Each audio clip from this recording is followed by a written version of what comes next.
Hey, so we're here and we're going to discuss about what age kids stop caring about school and they change and start focusing more on self and other things like that, and when that is and how it affects kids.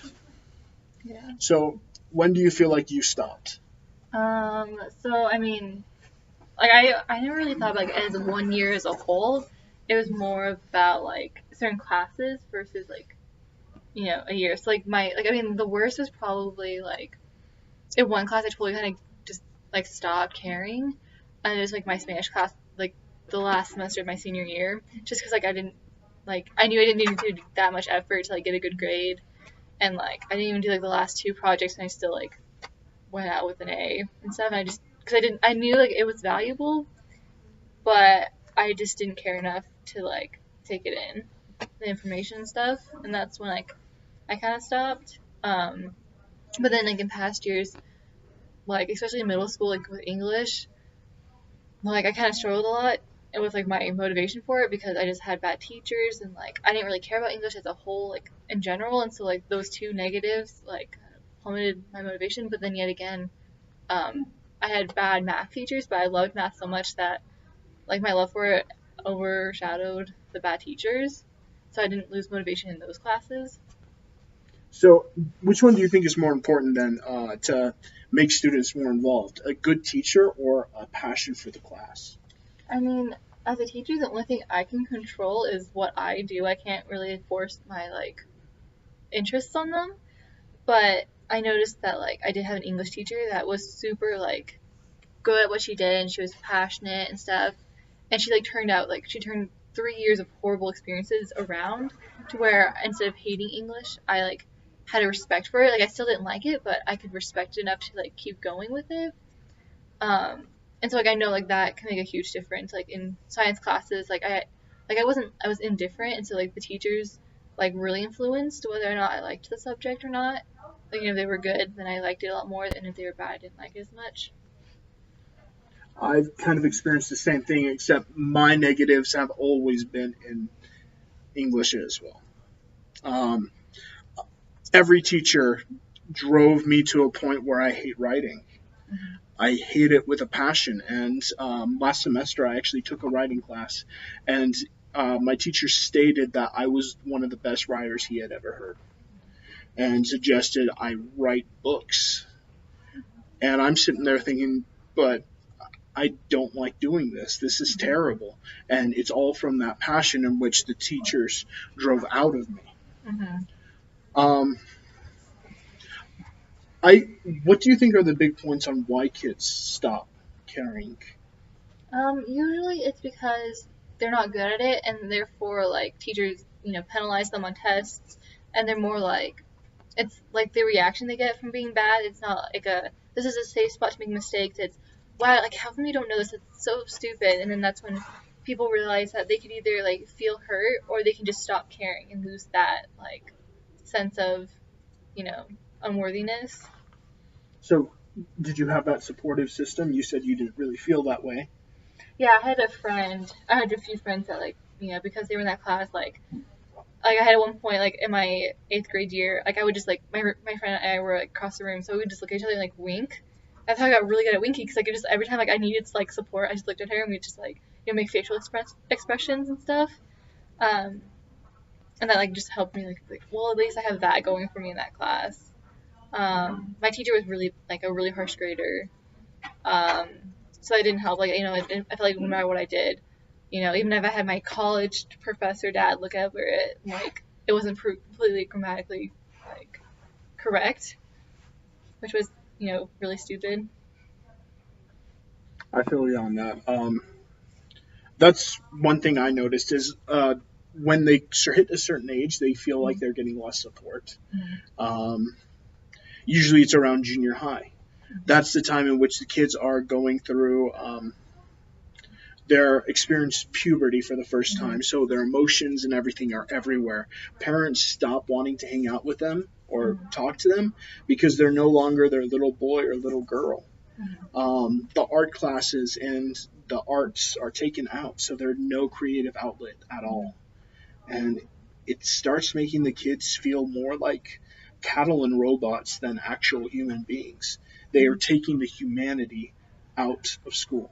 Mm-hmm. And it's causing so many kids to feel depression, anxiety, obesity starts around that age. So does anorexia. Is that the right word? Yeah. Yeah. And start cutting themselves. Mm-hmm. All starts around that age, and that's when they start turning to other things like drugs and everything else so that they can numb the feelings they have. That's true. No, I was like, like with my middle school, it's like you were required to take gym, and like if you were in band class, like that was the only other elective, and then if you weren't, you could like take different arts or like stuff. And so I was just a band kid, so I didn't really get to experience like a lot of those other things, which I was kind of like sad about. But then like I just like stopped like really liking, like I don't really like art and stuff, like like the way that the school is created and stuff. So like in high school, I was always scared about like that one class. I didn't think that I wasn't required to take it, but like interesting since like there's like a lot of kids like really enjoy art, but like their parents are like it's not gonna help you with your GPA, so don't take it. Like take AP classes instead. And so I understand like why some schools require that art, but then yet again like for me like that would be way more damaging than helpful. So it's that interesting balance, Like my parents were always very supportive of me, so like I always made my own class decisions. Like this is the class I want to take. Oh, I'm taking 5 AP classes. That's what I want to take. So it was like my parents were very like they were hands off, but they were like, very supportive at the same time. That's awesome. I definitely did not have that. I had a lot more pressure to do well and everything, and the only pride that ever was gotten to me is if I got a good grade.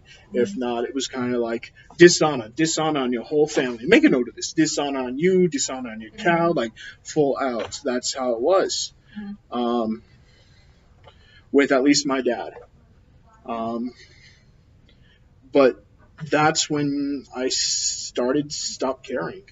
Mm-hmm.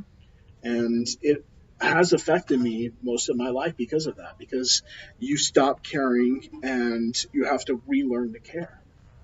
Mm-hmm. How do you think we can teach kids how to re-care? I think just showing that mistakes are okay.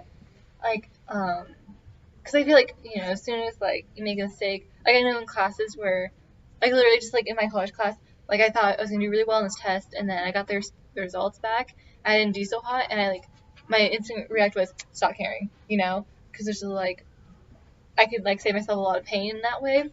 But then, like, in that class, in the next class, my teacher talked about how, like, the machine was kind of, like, iffy, and so he was going to, like, drop the lower of the 2 grades. And so that allowance of mistakes, made me be like, okay, I can care about this again, because like the worst is, when like a child goes to the parent with like something they're really proud of, and the parent goes like, oh, that looks great, and they just don't really care like that, not interest and like improvement. Those two different sides, I think, just being as a teacher who like, extra credit, corrections and tests, and just being like, I'm ready to like help you, no matter like what grade you're getting now. There was a principal. There's a video in which a teacher stands up in front of the class and he writes 5 problems, and one of the problems is written wrong. It's like 5 plus 2 equals 8. Mm-hmm. And the whole class is laughing about this and everything. And one of the students raises their hands and says, "You wrote one wrong. That's not it." And he said, "Yeah, you're right. But I have 4 up here that are right." So many of us just focus on the negative and what we do wrong that causes us to hate ourselves, honestly, just full out hate ourselves. And one of my goals as a teacher, since I'm planning on teaching math, and you are too, one of the hardest subjects for most people, if we're able to teach that and say it's okay to be wrong, just learn how to fix it, then it causes the kids to automatically change their point of view on things. Yeah, like I help my roommates a lot with their math. Like I'm the designated like math tutor, and there'll be times where like they mess up like one number off, and they're like, "Oh my gosh, I'm so stupid." And I'm like, "No. I did this in my AP classes too. Like it's seriously just such a minor thing that it happens to everybody. Like don't take it like you're stupid.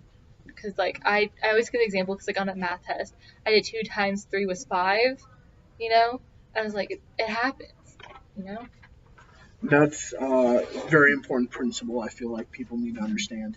And the other way thing is there needs to be some type of outlet Mhm. for the kids who are struggling with life, depression, all that stuff. And they have a thing where you can um, text someone about how you're feeling at that time. And the best part about it is it takes away all the emotion of it, and no one knows what you're doing. Mhm. You can text someone and say, I'm struggling with this, I'm having a hard time. And they're able to look at that and be like, okay, here's how to help.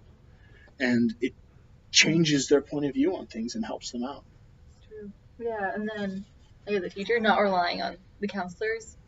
You know, like I mentioned earlier, like just I think the worst of counselors. I just feel like they don't care. You know, because they don't know who I am, and so like coming to them with a problem, I'm like, you don't know like everything about me. I have to explain myself. Like as a teacher, you see it like those subtle things that like even I wouldn't notice about myself. And so like if I had a problem, I went to my teachers. Like if it was about bullying and stuff, like I went to my teachers and they fixed it.